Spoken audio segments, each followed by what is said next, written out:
மிக முக்கியமான ஒரு விஷயத்த சொல்றேன், நல்லா கேட்டுக்கோங்க. மிக முக்கியமான விஷயம், வாழ்க்கை பிறப்புங்கிற ஒரு கோட்ல ஆரம்பிக்குதா இல்லையா?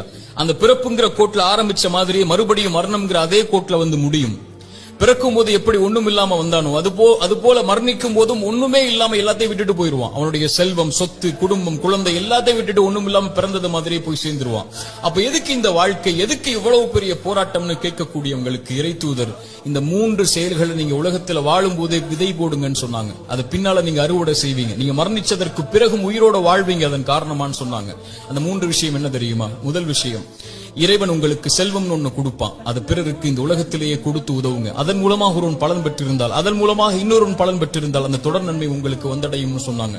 இரண்டாவது, இறைவன் உங்களுக்கு கல்வின்னு ஒண்ணு கற்றுக் கொடுப்பான். எதுவா இருந்தாலும் சரி, ஒரு எழுத்தா இருந்தாலும் சரி, அது பிறருக்கு பலன் பெற கற்றுக்கொடு. அதன் மூலமாக அவன் பலன் பெற்றிருந்தால், அதன் மூலமாக பலன் பெற்றிருந்தால் அந்த நன்மை வந்து சேரும்னாங்க.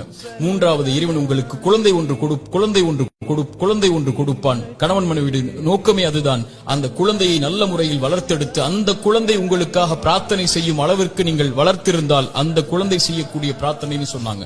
அப்படி நல்ல குழந்தைகளை இந்த பூமியில் இருந்து மரணிப்பதற்கு முன்னதாக வளர்த்தெடுப்பதுன்னு சொன்னாங்க. இந்த 3 விஷயத்தை யார் இந்த பூமியில் மரணிப்பதற்கு முன்னதாகவே உலகத்தில் விதை போடுவாரோ அவர் மரணித்ததற்கு பிறகும் அதை அறுவடை செய்து கொண்டு இந்த உலகத்தில் உயிர் வாழ்ந்து கொண்டே இருப்பார், இந்த உலகம் அழியும் வரைன்னு சொன்னாங்க.